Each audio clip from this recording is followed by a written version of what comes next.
नमस्कार. अखंड भारत मराठी लाईव्हमध्ये आपले स्वागत आहे. आज कंधारमध्ये सकल हिंदू समाजाच्या वतीने बांगलादेशामधील हिंदूवर होत असलेल्या अत्याचाराच्या निषेधार्थ कंधार तहसील कार्यालयावर मोर्चा काढण्यात आला.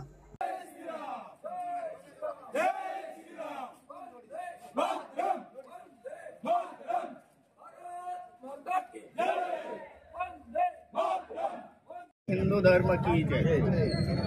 आज पूर्ण कंधारवासियांतर्फे कंधारमध्ये जे हिंदू धर्मवासी आहेत यांच्यातर्फे बांगलादेशामध्ये हिंदू धर्मावरील हिंदू धर्मातील बांधवांवर, संतांवर व माता भगिनींवर जो अत्याचार होत आहे त्या अत्याचाराच्या विरोधात कंधार येथील सकल हिंदू समाजातर्फे त्याचा जाहीर निषेध करण्यात येत आहे व आज मानव अधिकार दिनानिमित्त सर्व जगातील मानव अधिकार संघटना आहेत त्यांना हे सांगू इच्छितो की हिंदू धर्मावर होणारे अत्याचार हे लवकरात लवकर थांबवावेत व त्याच्या विरोध बांगलादेशावर लवकरात लवकर काही निर्बंध लादले पाहिजेत जेणेकरून हिंदू धर्मावरील होणारे अत्याचार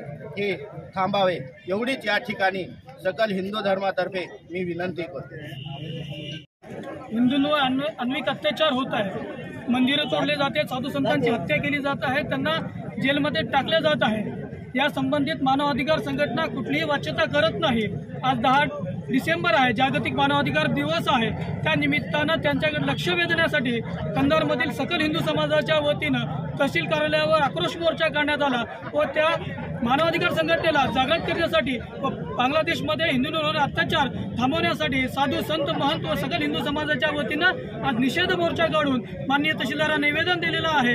यानंतर ज्या वेळेस जगभरातील कुठल्या हिंदू बांधवांवर अत्याचार होतील, अन्याय होईल त्यासाठी भारतातील संबंध हिंदू समाज निश्चितच उभा राहील. ज्या बांगलादेशातील आपल्या हिंदू बांधवावर जो अन्याय होत आहे, अत्याचार होत आहे, त्याचा विरोध म्हणून, त्याचा निषेध म्हणून हा सर्व पक्षाच्या वतीने, सर्व हिंदू समाजाच्या वतीने त्या ठिकाणी हा मोर्चा आयोजित करण्यात आला होता. मला वाटतं आपल्याला आता खऱ्या अर्थानं अशी गरज आहे, ज्याप्रमाणे एखादा इस्रायलमधला जर माणूस मारला गेला तर त्या ठिकाणी 10 मारतो, त्या पद्धतीनं आता बांगलादेशात एक जरी हिंदू मारला गेला तर त्या ठिकाणी आपल्या वतीनं त्या ठिकाणी असं आक्रमण झालं पाहिजे. याशिवाय ही शांत होणार नाही.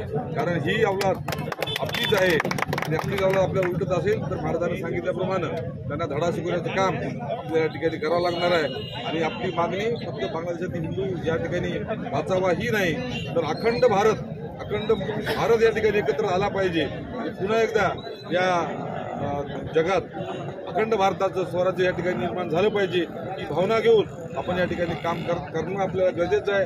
एवढंच या पद्धतीने सांगतो आणि बांगलादेशच्या घटनेसाठी जाहीर निषेध केला.